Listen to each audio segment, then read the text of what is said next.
Alright, we are going to start perfectly on time. Good morning everyone and welcome to today's Risk and Assurance meeting.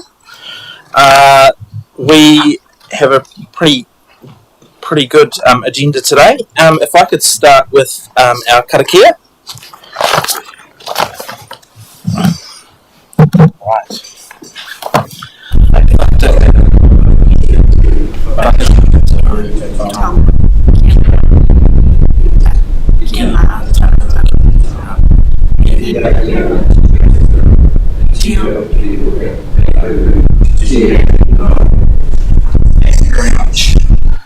Alright, so this morning we have apologies from Councillor Grimstone and member Jenny, who is attending to some long-term plan business at her own council. If I could move those apologies, if I could have a seconder. Seconded by Councillor Young. All in favour? Thank you. We have no public participation. No one has wanted to participate with us all term long. Hopefully we will get some public participation at some point. That'll be the goal for the end of the term. No late items. Are there any declarations of interest from any members? No. Thank you.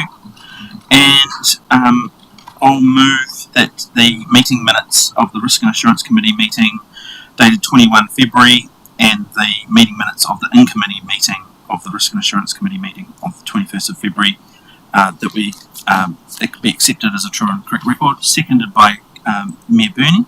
All in favour? Thank you. Before we get into the agenda, I'd like to just invite Ashley up to the table. Ashley, one of the items that was on our work plan to bring onto the agenda today related to just an update around conflict of interest. I think the message is that there's still some further work ongoing, but I'll hand over to you just to provide a quick update. Thank you. Thank you, Chair, and good morning, members. So to provide an update on conflict of interest, to start with our internal conflict of interest for officers. So now, as of a couple of weeks ago, all staff have now completed their first declaration. We have implemented a reporting tool to manage any conflicts that have arisen, and also a tool that then puts any conflicts within a team or a group. It then is identified to their leader, but also to executive leadership team. So there is a high level of understanding of what conflicts are across the business, but also ensuring that we are meeting kind of the obligation around not sharing information with those who don't need to have it. We've also, since having the first declaration, have completed a second round for everyone. So we've provided some further clarity and greater guidance to staff to ensure that every declaration they can kind of think of, that being you might be involved as a volunteer somewhere, you might own a property within the district, that's also declared. So we've done a second round, we've provided some additional information out to staff, and we did get a few come in at that point as well. So we just wanted to make sure that we are giving good guidance, and we are kind of going back and checking with staff to ensure that they have declared. As we've previously spoke of at the end of the financial year as part of our performance conversation, which will come up kind of in that June-July space, staff as a standard yearly process will redo their form at that point as well. Noting that when a conflict arises outside of those times, they do have the ability to go in and declare, and we are seeing that. So specifically in the spaces where people work with contracts, or in the building or regulatory space when a consent comes in, that is then logged onto that. It's a really good online tool where you can jump in and have a look at what those conflicts are, how they're being managed at any point in time. So that's where we're at with the internal conflict. In terms of elected members' conflict of interest, so at the next Risk and Assurance Committee, I'll bring a paper around elected member conflicts and how we are managing, or how those are managed. We're going to look to increase, do a bit of an increase around some guidance and some tools for elected members as well, and ensure that we are providing without telling you what your conflict is, because that's not our role. It's your role to identify and to declare, but to ensure that we're giving you the best guidance, as when I say you, as in all elected members, the best guidance we can to ensure that you have that and have that support to be able to declare. In that report, we will also bring back a list of all conflicts that have been declared by elected members in meetings, backdated to the 1st of January. So we'll aim to bring that a couple of times a year, just to have a list of what's happening. We can keep an eye on that. We're looking to see how we can grow in this space, but as a first step, that's what our aim is to do at the next Risk and Assurance Committee meeting. Happy to take any questions on any of that. Thanks, Ashley. Yeah, is there any questions just arising from that? Obviously, acknowledging this is not a formal agenda paper, but just thought it was useful to get that update and the indication that everything's on track. So, thank you. Any questions? Sorry. Yeah, I do have a question actually. In terms of the degree of conflict, you know how we often recognise people who think they may have a conflict, but then are just making it aware rather than sort of actually stepping back from the table. Where do we place those sorts of responses? So currently, as part of council, so formal meetings, when there is a conflict declared, we note that on the agenda. What we'll look to do is when there's been a perceived conflict, or you're saying, look, I think I may have a conflict, we can look to see what we do with that. But at the moment, what we do take note of is those conflicts declared, because that is the true form of you declaring that there is a conflict. Thank you, Ashley. I really appreciate that update. It must be early in the morning because I did omit to welcome all the staff and team into the room, and obviously elected members. So thank you for being here today. We're going to get straight into the agenda, moving to item 6.1, which is the Treasury update, March 2024. If I can invite Daniel to the table, and Peishan, excellent. So if I could move 2.1 and 2.2, that the report be received and that the matter or decision is recognised as not significant in terms of Section 76 of the Local Government Act. If I could have a second. Thank you, Councillor Olsen. All in favour? Thank you. Team, we have I've just got a couple of comments before I invite you to introduce the report. Obviously, at our last Risk and Assurance meeting, there was a request for a little bit more analysis in the report, and I think we've been presented a great report. Thank you in terms of the analysis there, and I'm sure members will have some comments and questions around that. But also just to acknowledge that our team met with Standard & Poor's last week, and so we'd love an update from you just on any of the discussions or insights coming out of that meeting. So I will hand over to you. Thank you very much, and good morning, Mr. Chair and committee members. So to present this report, so we were in compliance with our Treasury policy limits for the quarter. The key points from our last update, we had 15 million of maturities in 2024, which as of this morning we have paid with the pre-funding we had, and we have completed our 2025 pre-funding of 22 million as well. So we did have Standard & Poor's visit last Thursday on the 9th of May, where we met with them and went through our current financial position and the forecast financial position in the long-term plan. They have taken that away and are expected to come back to us around mid-June with their results. From there, yes, and we've added, as you will note in the report, a few extra details following the feedback we had from the last meeting. So there's a forecast table compared to what we budgeted for this year, so you can clearly see the movements. But yeah, from there we'll take any questions.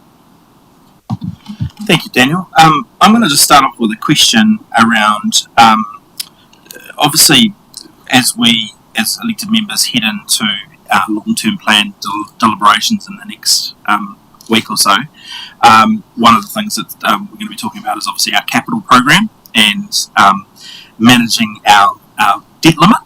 And I understand that some of the advice that coming out of the meeting with Standard & Poor's was around managing that debt limit and around that below 240% in terms of that profile.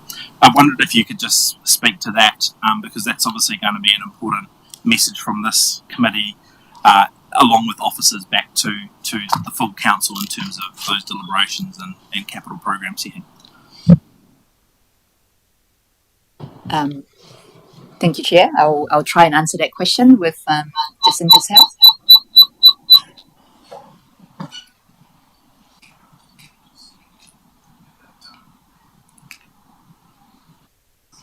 So officers, they go through so infrastructure team, Daniel's team went through the prioritization exercise, and it's helped with us keeping below the debt limit.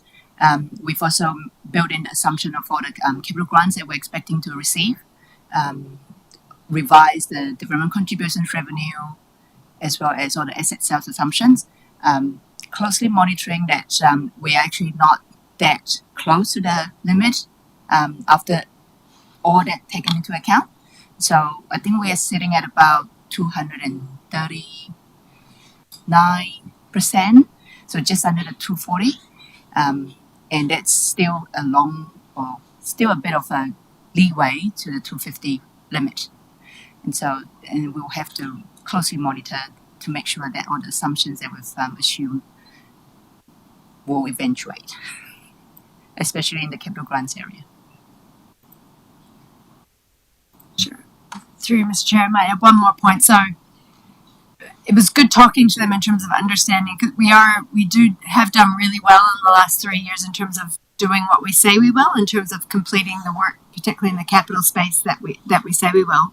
From a budgetary performance perspective, though, what that means for Standard & Poor's is there is more pressure on our borrowings from that perspective. So through this long-term plan in the draft, we were exceeding the 240%, still below our limit, but it had reached above the 240. So understandings with Standard & Poor's that if we do stay below 240, then there is less pressure on a downgrade for us, because we are currently under negative outlook, and that is because of the institutional frameworks in New Zealand, rather than necessarily our organisation, but it does put pressure on us from a downgrade perspective. So that will be something that we'll discuss during the long-term plan deliberations in terms of trying to keep debt below that 240% limit.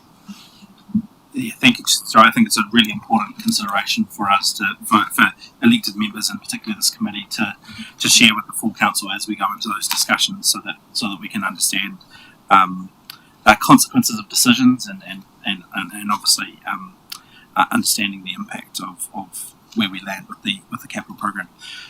Is there any further questions on the Treasury report?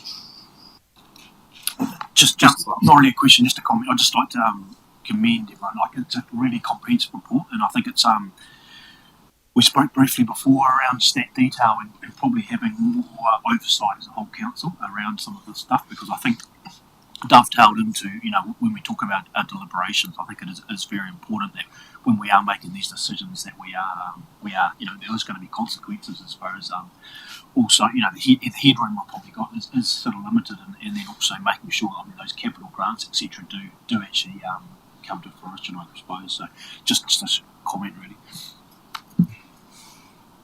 Yeah, Bernie. Can I ask a dumb question, because I don't understand this completely, but looking at that table on 3.8, the difference between what we said in our amendment was, is $30 million between our forecast now and our amendment, right? And we're saying that lower asset sales and capital grants are the main reason for that. And our capital grants are actually on budget, by the look of it. And our asset sales were only $9.5 million, and we've taken that back to zero, which I suppose is being cautious in that. So for me, there's a $20 million gap, if you like, in terms of where that extra borrowing has been needed and why we've needed to do that. And it would be nice to just understand that a little better. Thank you. Thank you, and through you, Mr. Chair. So yes, we can send through the full detail of the difference between the opening balance.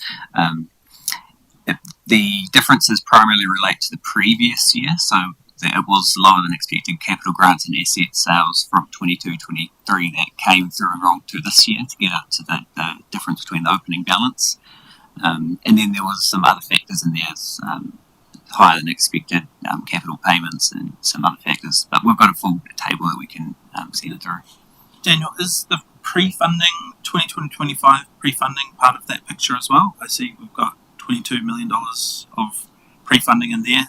Can you speak to that? Yes, so that is in that forecast table, but we pre-fund it, but it also is offset by the TD, so it's entered in net zero position. So just to confirm, Mayor Bruni, it's the beginning, that overall beginning balance for this financial year itself. From as we move through this financial year, those grants look okay, but it's where we started the year that we ended up with lower. We had lower grants. And the other question I have is around our operating cost figure. That is expected to be pretty much as forecast. It's nearly $8 million. It's quite a lot of money that we're debt funding for operating expenses. It is, and as we're monitoring, so for this year, for example, we'll have an extra 1.8 potentially million in interest costs. Offset by that, we had additional rates of about a million, but we have operational savings that we're forecasting as well of about $1 million. So we're netting to be very close to what we're forecasting in terms of operating costs for debt. It's a careful balance, that one, but I think we will be okay for the end of the financial year. When we have as well, in terms of when we set the long-term plan, or we come to you with a deliberations report, we are making sure that when we're building in where the debt starts, that it factors in all of these movements in terms of what we're expecting for this financial year, so that when we finish this year, the beginning balance for the long-term plan is as close to where we think we're going to end up this year as we can get it. Mayor Bernie, I guess your focus on the debt-funded operating costs, one of the positive into the positive trends is obviously through the long-term plan we are, in our financial strategy, we are looking to reduce that. So we're heading in the right direction, I guess, is the message. But yeah, I can understand the question for this year. Is there any further questions in relation to the Treasury report? Actually, I'll just ask a question around so the asset sales. Mayor Bernie mentioned that. So we obviously still do have a number of assets, properties that are on the disposal list, but in terms of our approach to those, there's been, I guess, a slowing in terms of the disposal of those properties, but also perhaps some adjustment in terms of having some more conservative assumptions around asset sales going forward. Are you able to just speak to that zero figure doesn't necessarily mean that there isn't in time there isn't going to be further asset sales? It just means that for this year we've essentially assessed that as to reflect, I guess, what's happening with the property disposal program. So even though we're assuming that there won't be anything this year, we have built in the long-term plan year one about 2.5 million of asset sales, and then the year after that about just over $1 million. And so that assumption is still there. It's just being slowed down. Thank you very much. Any further questions? Oh, Jacinta, did you want to? No. All right. If there's no further questions, what I'll do is I'll move 2.3 that the committee notes the Bancorp Treasury Reporting Dashboard for the March 2024 quarter. If I could have a seconder for that. Thank you, Councillor Olsen. All in favour? Thank you very much. We shall move on to 7.1. Daniel and Peishan, I think you're staying put. Thank you. So this is the Local Government Funding Authority reporting. So I'll move 2.1 and 2.2 that the report be received and that the matter or decision is recognised as not significant in terms of Section 76 of the Local Government Act. If I could have a seconder. Thank you, Mayor Burney. All in favour? Thank you. Team, I'll hand over to you. I did ask this question, which was, why is this important to council? And member Sarah gave me some good advice, which is obviously and simplified it for me, which was great. Which is that obviously council has an investment, albeit small shareholding in LGFA, and obviously they're a key funder for us, and so having that broader awareness of what's happening, what their position is an important thing for us to be aware. But handing over to you just to speak to the report and highlight any matters that you think are important for the committee to be aware of. Thank you, Mr. Chair. So there are two reports presenting today from the LGFA. So we have their half-yearly report up to 31 December 2023. So some key points. They've reported strong financial results, which, as a shareholder, is good to see. And they also had record borrowing for the quarter. And they maintained that position to the end of the financial year. The second report is their draft statement of intent up to 2027, which again has strong financial forecasts for them. In that statement of intent, they set their performance targets. So the targets they've set are in line with what they had previously, with the addition of the local water down well program, which is good to see. So that's the key points, and we'll take any questions. Other than noting the record lending, 2.6 billion. Are there any other questions or comments that members wish to make? There appear to be none. All right. Thank you, team, for that report. We shall move on to. Oh, sorry, Jacinta, did you? No. Oh, we better move. 2.3 and 2.4. That the committee notes the LGFA 2023-2024 half-year report to 31 December 2023, and that the committee notes the LGFA draft 2024-27 statement of intent. Do I have a seconder for that? Thank you, Councillor Proctor. All in favour? Thank you very much. We shall move then to 7.2, which is our continuous improvement and audit actions monitoring report.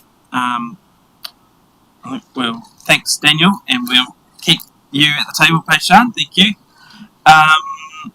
All right, if I move 2.1 and 2.2, that the report be received and that the matter or decision be recognised as not significant. If I could have a seconder for that, Councillor Olsen. All in favour? Thank you. So, Paishan, thank you very much. The report, again, sort of highlights that we're tracking very, very well in terms of our resolution of a number of these items from where we perhaps started 18 months ago, or even perhaps longer. So the trajectory is great. Particularly wanted to highlight and acknowledge the work done around asset management, and I think that gives some real confidence to elected members and external funders, hopefully Standards & Poor, and I think that sets us up really well in terms of that work in terms of potentially heading towards a regional deal and obviously around Three Waters arrangements. So that's really just wanted to acknowledge that progress. But I'll hand over to you to introduce and speak to any particular matters that you'd like to highlight. Thank you, Chair. Good morning, everyone. Here to introduce you the monitoring report. So we have a total of 56 recommendations at the start of this financial year. That's from our audit management letters from previous years, as well as PwC compliance evaluation on our PAYE and GST. So we've added a table summarizing all that in the report. So 10 recommendations completed but not archived because we're waiting for them to be reviewed by our auditors again when they are here in June. And once they are happy, reviewed, and they're deemed completed, then we will then update the report. There were 29 recommendations that were completed in archive, and they are shown still in the report from page 82. So for your information, 2 items that we've removed as well as the health and safety report and the risk register, because they have been completed and being reported accordingly. One update that I would like to provide is that PwC recently performed a fringe benefit tax compliance evaluation in late February. And so we have only recently received the report back. That was probably last week. So we're going through the report and identify anything that we need to be paying attention to. Overall, the report commented on council being highly compliant with the FBT. A few areas to look out for is motor vehicles, just to make sure that if there are any change in how we are dealing with our motor vehicle policy is reflected properly when we come to FBT compliance. So that's all being looked at. Next meeting, we'll bring that report to the committee to discuss. Happy to take questions. Thank you, Pashan. Members, do we have questions, please? Member Sarah. Yes, thanks. Look, there has been some good progress. I think probably just a general question. Some of these items have been outstanding for some time, over 12 months from when the review was actually undertaken.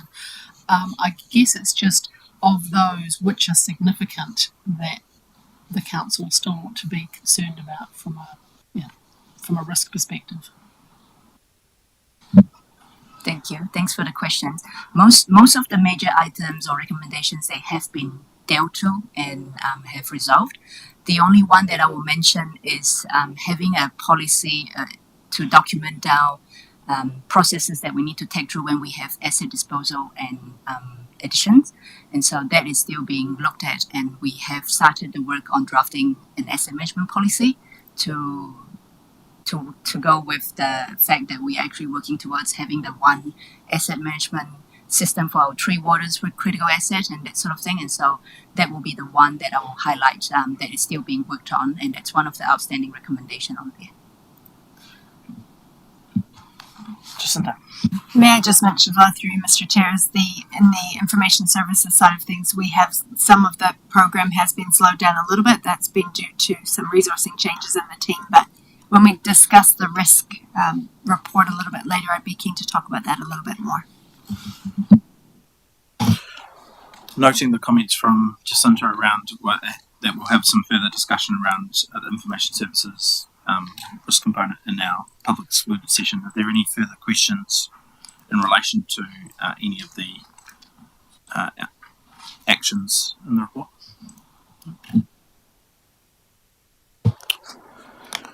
All right, I will move then 2.3, that the Risk and Assurance Committee notes the Risk and Assurance Committee resolutions and actions monitoring report in attachment A. If I could have a seconder. Thank you, Councillor Young. All in favour? Any against? No. Excellent. We are moving at pace. Thank you, Paishan. Right, we shall move to 7.3, Health and Safety and Wellbeing Quarterly Report, May 2024. Welcome, Tanya and Ashley.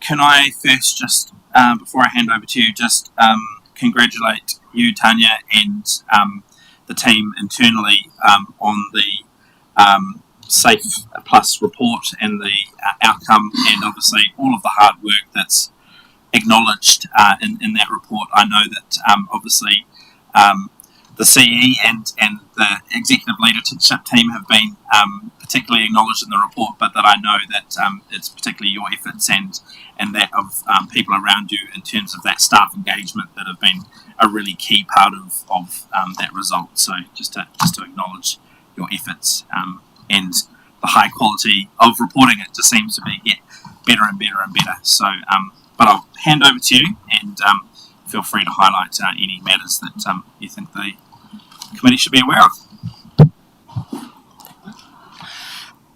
Thank you, Chair, and good morning, Chair and committee members.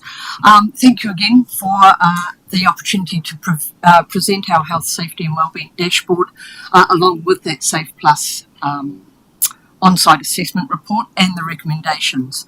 I'm going to follow the order of the agenda and start with an update on page 96. You would have received at your desk the actual table showing the improvement across 3 assessments every 2 years for the Safe Plus. That was just a formatting error that put it into portrait. So the handout actually gives you that full range, and you can see that continual improvement across those assessments, which is great. I'll bring you now to page 99 of the dashboard, the front page, which also now shows the improvements across the 3 areas of Safe Plus in leadership, risk management and worker engagement. Both leadership and worker engagement are now embedded in the leading sector, with risk management moving from a mark of 2.7 from the 2021 Safe Plus assessment to 3.3 at the top end of performing. So that's been a great result, but with this Safe Plus assessment, unless all sectors are in the leading sector, we still are sitting at a performing level, though I think quite a high performing level. This quarter, the internal reporting is positive overall, which has been achieved by officer involvement in reviewing reports, engaging in risk management and site auditing. On the worker engagement page 102, I included a breakdown of the aquatics reporting accidents other persons. This usually shows a very high number of reports, and it has been questioned a few times, so I thought a breakdown will support that. It shows how young people do have a higher statistic than others in this area identified in the section. Though the number is high, it does show a positive reporting culture at aquatics. The staff take notice, they support and they provide first aid many times during their shifts. One of the 2 ambulance calls that I have identified in the report, one patient was admitted to hospital and one was assessed and taken home. So that gives you just a sort of an overall of that other person's accident in our aquatics area. If we can move on to page 103, and this is information I shared with all staff at an all-staff meeting and happy to bring to your attention, is the consistent downward trend of the E-roads overspeed annual statistics. This trending is part of a strong focus of continuous improvement in one of our critical risks, driving, that we are striving for in the safety of our staff and community. So that from me is really the highlights I wanted to share, and I'm happy to take any questions of the report's content. Thank you, Tony. Yeah, look, the trends, particularly on the e-roads and in the libraries and aquatic spaces, is good to see in terms of that downward trend, or that's definitely smoothing downward trend. Elected committee members, do we have any questions for Tanya? Councillor Proctor. Just a general question. I mean, I was just looking at the graphs around threatening behaviour. Seems to be a bit lumpy, but increasing this year. Is there any strategies in place to diffuse some of these behaviours before they reach our staff? Thank you for the question, and through you, Chair. Yes, we have a continual training program for our staff. We use outside providers to facilitate situational safety, managing threatening behaviour, de-escalation techniques that is shared across the staff groups to ensure our staff can manage all the different types of threatening behaviour that may come across their workspace. Facilities have types of threatening behaviour that come into there. Our front of house staff sometimes have different types. So we try and manage the training and the conversations around that to fit what may come through towards our staff. Just to add to that as well, one of the things that I think we're getting better at is front-footing some of the things that are coming. So I know that from a comms perspective, we aim to get out information sooner. We provide more detail. There's a really good plan in place around information that we know that some people may feel agitated or irritated about. So to ensure that they have enough time to think about it, we've given enough information that we hope that we see a downward trend.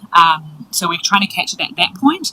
But if we don't, we then ensure that staff have training to be able to deal with it. But we are definitely getting better and better at front-footing that information going out to the community. So before they come into our facilities. Any further questions? Oh, yeah, Bernie. Thank you, Chair. Tanya, Ashley, there's 16 or so recommendations from the 2023 report, which seems a lot when we consider we're probably reasonably leading in this work, and I'm surprised to see so many, to be honest. And I wonder, are they realistic? How much is this going to add to the workload, if you like, in terms of the organisation? And when they come back in 2025, are we going to be able to achieve most of these, or half of them, or whatever? And will that make a difference in terms of where we sit for the next assessment? Thank you, Mayor Bernie, and through you, Chair.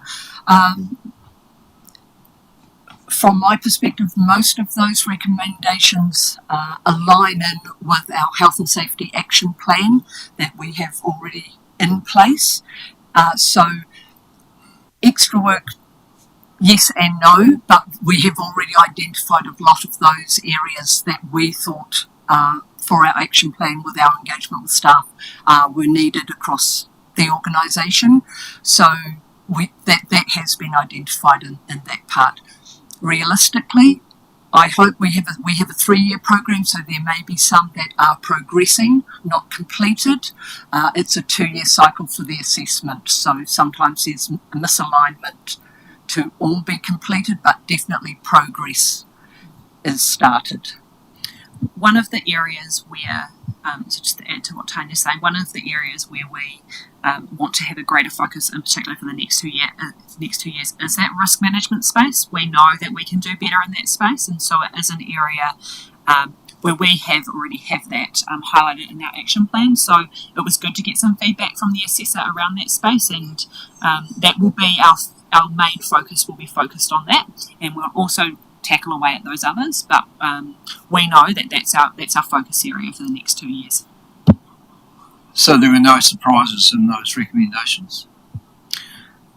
Yeah, there were a little. There were a couple in there, which we may not agree as much with, but there were some in there where we say, yeah, we agree with that. We understand that we're at that point. I guess with any assessment, there is always some that you may not agree as much with as others, but nothing that was shocking.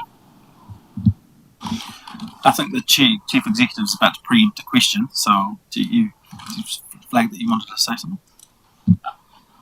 Through you, Mr. Chair, and Ashley kind of just actually articulated it, that, officers' perspective, do we agree with every recommendation? No. However, when you're on a journey of continuous improvement and your ambition is to have a culture of excellence, you don't put your energy into debating that stuff, you put your energy into getting better, and so that's where we're putting our energy. What's really clear is where we've got to put the energy is in that risk management space, and so that is that is priority. It's certainly reflected in the health and safety and wellbeing action plan, which had already been adopted by the organisation anyway. I was going to ask the question. I'm going to direct it to the chief executive in the first instance because I think it's a bit unfair to ask you this, but then you're welcome to add any commentary, which is obviously the Safe Plus report talks about the role of governance in health and safety and what we're doing. and some of the things that have been reported through this committee. But my question is I guess, around from your perspective as Chief Executive, are there things that governance or this committee or the full council could be doing better or more of in order to discharge our due diligence obligation and our broader health and safety obligations to ensure that we are supporting and demonstrating that commitment to health and safety of our people? Through Mr. Chair, I think the report speaks to the assessment's observations, which is that what she saw was a high level of understanding and engagement from elected members, albeit she met with a group of elected members, not all elected members. My observation would be that I think the reporting is there, and there are certainly mechanisms in place. For example, our monthly safety walks is an example, or the quick heads up we might give to elected members as things arise. I think that there is always a reflection point for elected members about whether they are truly discharging their legal responsibilities in the way they might respond to some of that stuff. And if I was to give any advice, I think that's what your question was asking me. I think some professional development around governance responsibilities and health and safety could maybe be the first priority. Thank you. Did you guys have anything you wanted to add to that? Is there any further questions? Oh, Councillor Olsen. Just, I guess, just for me, and it probably dovetails a little bit into what the CEO is sort of saying, but it's probably about managing managing the external people. You've contracted Higgins to do a job. Like, I guess that's under our jurisdiction or under our sort of risk aspect. But how can we be assured that we're managing that appropriately? Does that make sense? Like, because obviously we rely on those sort of businesses under our jurisdictions to outlay them. I noticed, I think it was last week or week before, there was a bit of an altercation with one of our external contractors, and it's probably how do we have oversight to manage that risk, because it's obviously quite significant, and especially I suppose in the current environment.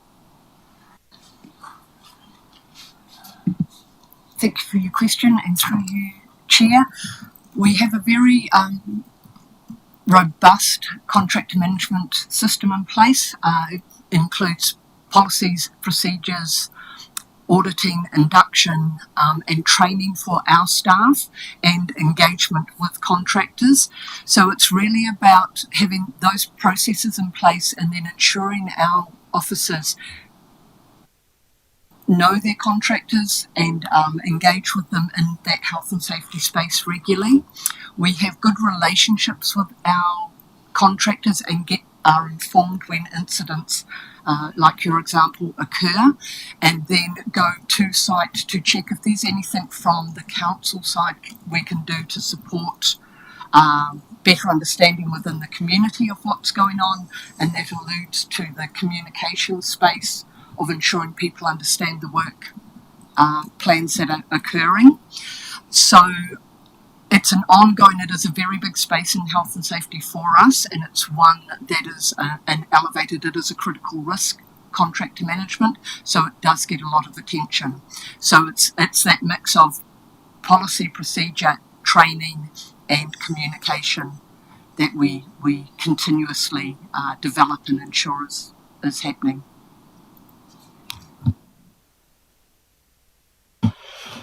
Thank you. Any further questions, comments? No? All right. I forgot to move 2.1 and 2.2, so I better catch up. So I'll move 2.1 and 2.2, that the report be received and the matter or decision be recognised as not significant. Thank you. Seconded by Councillor Proctor. All in favour? Any against? No. Thank you.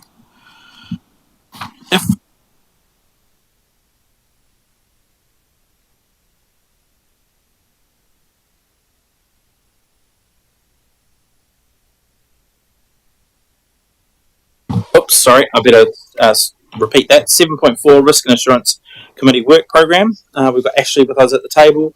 I'll move 2.1 and 2.2 that the report be received and that the matter or decision be recognised as not significant.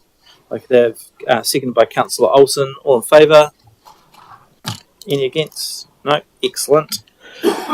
So just to provide just a bit of a prelude to this item, we met recently with Ashley and the team and our independent members to look at the work programme. And so the table here on page 157, Q1, is for our next meeting. So just to assure everyone that that's Q1 after, in terms of the next financial year. What I will ask you to speak to, Ashley, is obviously just give us an overview, but specifically speak to, or just provide us a bit of an update on the comply with legislative compliance activity. Thank you. Thank you, Chair. So to provide an update on the legislative compliance piece of work. So we have chosen to go with comply with software, and in the process of looking to implement that software, it will take a bit of time to nut down all of the key information that we want to ensure that we are reporting against. So we will look to have a workshop with you to understand what your key areas of legislation are that we ensure that we do a survey to understand compliance. We're looking to bring a report to RAC with the survey which will identify whether we are full compliant, partial or not with different pieces of legislation. We're aiming for kind of 6 months time, but it may be kind of that 6 to 8 months point in time. What you have to do with this tool and with legislation, as you'll understand, each legislation has a number of different rows we need to understand and identify what individual pieces do we want to ask our staff whether or not we are compliant with. So that in itself will take some time. When I've spoken with other councils, they have generally between 1,500 to 3,000 different lines that go out to staff, and that's been dwindled down through different legislations that they've identified that's important to them. So we need to do that piece of work, and you will all be involved in that to understand from your point of view, what you'd like to see as well. So that's an update. We're aiming for 6 to 8 months. We'll aim to have the first survey completed and the results brought through to this table. Thank you, Ashley. And look, just to acknowledge again, in terms of the draft work program, I'm going to open up for comments, questions in a second, but just to acknowledge the really valuable contributions and insights from our independent members in terms of, I guess, sort of checking in terms of where this committee is focusing, where we should be leaning in, and the level at which we should be operating. There's obviously some additional areas down the bottom there. You'll see other areas to focus on, and so there's definitely been a request from our independent members, which is entirely sensible, to provide them with more awareness of what's happening across our organisation and in terms of the other sort of decisions and things that are happening at a council level. And so that's certainly a work in progress in terms of providing that broader overview of information. Now supplying the organisational performance report to independent members, which should provide that broader overview of reporting that elected members are receiving. Mayor Burney, I think you wanted to raise an item around the role of this committee in terms of financial oversight, and so I'll invite you to talk about that. Thank you, Chair. Elected members especially will understand that at our last council meeting there was a discussion around the amount of oversight of the financials in our reporting. That it was felt that the council meeting itself may not be the proper forum for the deeper dive, if you like, into those financials, and that councillors were not necessarily all over the detail of what was in that organisation performance report, which is quite in depth and very comprehensive. And they mentioned that we know how important a role that the financials play, and this agenda here does obviously reference financials in terms of we've done the Treasury report and things like that. And while I don't want to take away from that organisation report, I'd love to have a forum where there is a bit of a deeper dive and more oversight into those financials. So, and I don't want to stop that process that we already have, but I wonder whether this committee is the appropriate place for that deeper dive. I think we've got a smaller committee. We can actually make those, get those figures and have a bigger conversation around some of them. I also think that our independent members can offer some sage advice and expertise in terms of what their experience is.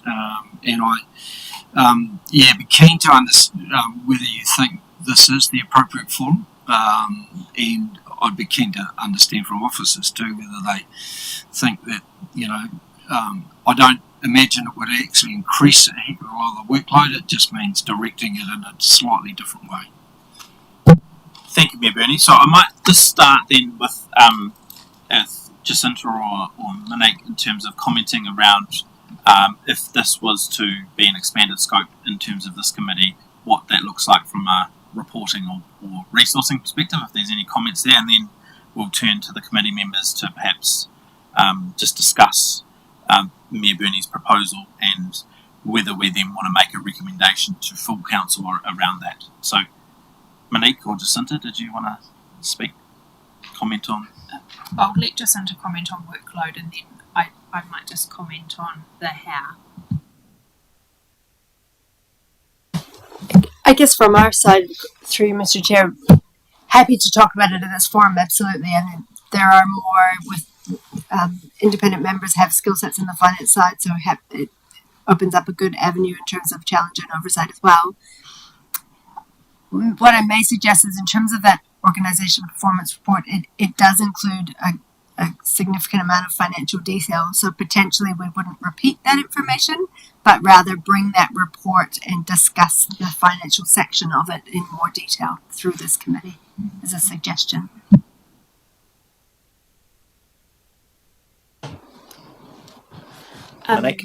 Yeah, through you, Mr. Chair. Look, just the comment that I would make is that there was some really good reason as to why finance was excluded deliberately from the role of risk and assurance, and that was the guidance from the Office of the Auditor General. And so I'd encourage Council, and I can facilitate this, for us to actually seek some feedback from OAG.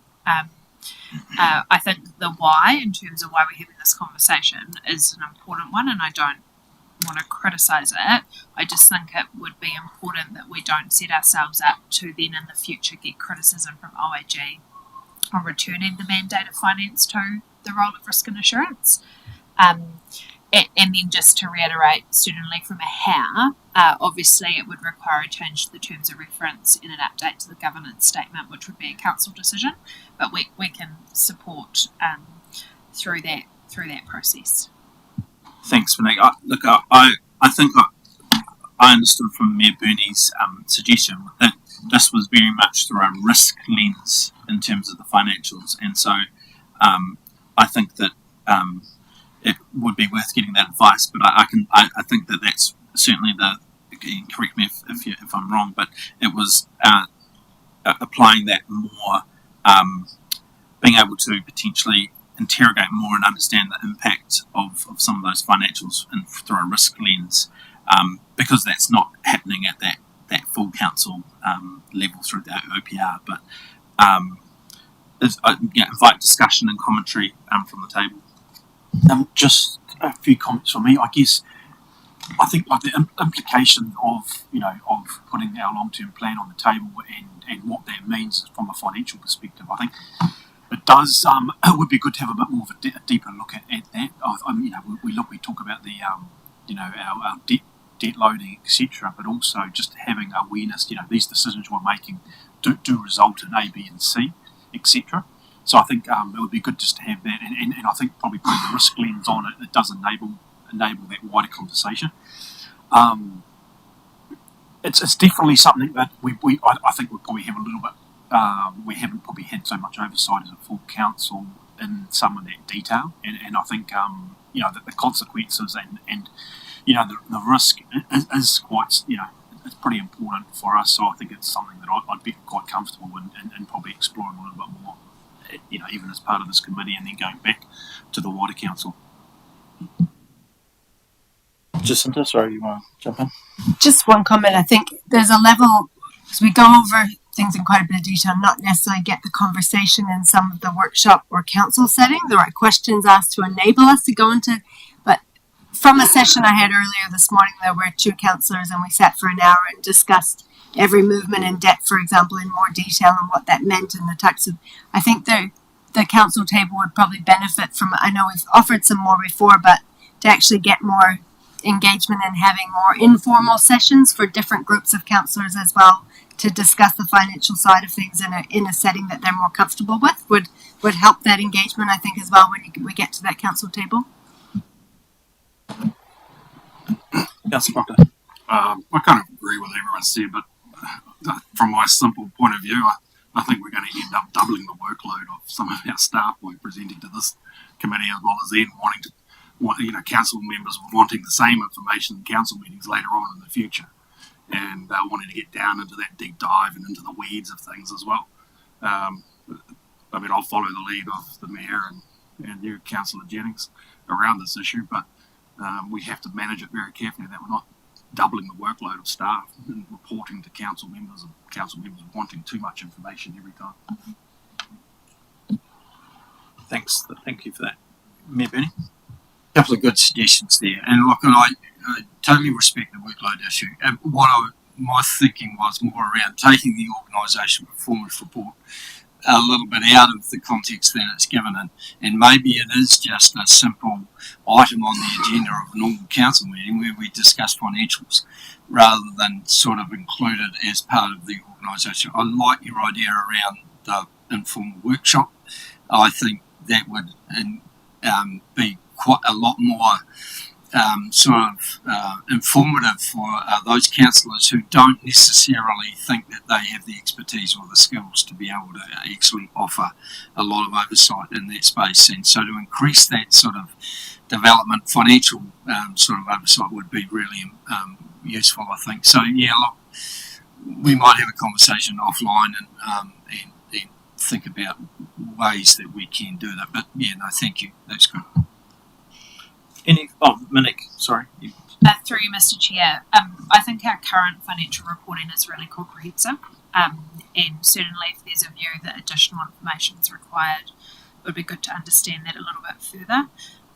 I wonder actually where the energy might go is encouraging elected members to utilise some of the professional development offered via Horowhenua around financial management and local government and the role of governance in terms of financial management.